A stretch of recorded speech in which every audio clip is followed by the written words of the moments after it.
বিদ্রূপে বিদ্রোহ শিরোনামে ধানমন্ডির অলিয়াস ফ্রসেজে চলছে ব্যতিক্রমী শিল্প প্রদর্শনী। সোশ্যাল মিডিয়ার জনপ্রিয় শ্যাটার পেজ ইয়ার্কির এই আয়োজনে উঠে এসেছে বিগত স্বৈরাচারী সরকারের নানা কাজ উক্তির বিদ্রূপাত্মক উপস্থাপন। শ্যাটার কিভাবে প্রতিবাদের হাতিয়ার হয়ে ওঠে তা উপস্থাপন করা হচ্ছে দর্শনার্থীদের সামনে। জসিমউদ্দিনের ক্যামেরায় চিনিয়া কবি সূচনার রিপোর্ট। রাষ্ট্রযন্ত্র যখন হয়ে ওঠে নিপীড়ক, টুটি চেপে ধরে মুক্তিচিন্তা কথা ও কাজে, তখন বিদ্রূপ বা স্যাটায়ার হয়ে ওঠে প্রতিবাদের অন্যতম হাতিয়ার।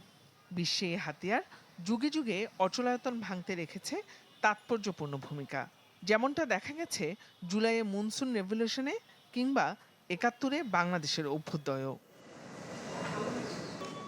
স্ট্যাটাস, কার্টুন, মিম, ভিডিও সহ নানা ফর্মে গেল এক দশক ধরে অনলাইনে স্বৈরাচারী ব্যবস্থার প্রতি বিদ্রূপ করে আসা প্ল্যাটফর্ম ইয়ার্কির নাম অনেকেরই জানা।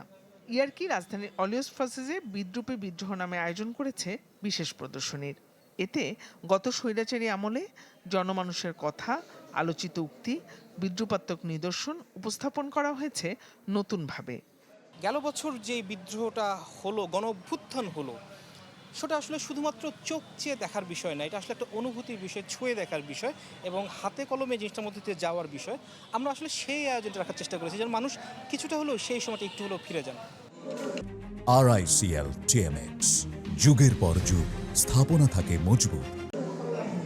ড্রামা কুইনের লাইভ ড্রামা, স্বৈরাচারকে ধরার দৌড়, শাটডাউন টানেলের মতো ভিন্নধর্মী লাইভ অ্যাক্টিভিটিও আছে প্রদর্শনীতে, যা প্রদর্শনীতে আসা অনেকেরই হাস্যরসের খোরাক হচ্ছে। আবার অনেককে হাসির আড়ালে মনে করিয়ে দিচ্ছে এক বছর আগের ক্ষোভ ও বেদনাও। ফেসবুকে কেউ কোনো কথা বলতে পারছিল না, কেউ ডিরেক্টলি কোনো প্রোটেস্ট করলে তাদেরকে একটা সময় বাসা থেকে তুলে নিয়ে যাওয়া হচ্ছিল। এই ভাষা বা এই শক্তিটা এক মুহূর্তের জন্য আপনার মনে হবে না যেটা কোথাও কমে গেছে। এনি কাইন্ড অফ সার্কাজম যেটা আসলে পাওয়ারকে রিডিকিউল করে, এটা সবসময় ইম্পর্টেন্ট এবং জুলাই এটা অনেক বড় কাজে দিয়েছে, বিকজ তার আগ পর্যন্ত আমরা কথাই বলতেছিলাম না। অ্যারেঞ্জমেন্টটা সত্যিকার তো অসাধারণ। এই প্রদর্শনী দেখে যদি বলি যে হ্যাঁ ডেফিনেটলি যারা মানে ফিল করছে জুলাইকে, তারা এসে হতেছে সেটা আবার নতুন করে ফিল করতে পারছে। ৫ আগস্ট পর্যন্ত অলিয়াস ফ্রসেজের লা গ্যালারিতে চলবে এই প্রদর্শনী, যা প্রতিদিন বিকেল ৩টা থেকে রাত ৮টা পর্যন্ত উন্মুক্ত থাকবে সবার জন্য। জিনিয়া কবির সূচনা, চ্যানেল 24, ঢাকা।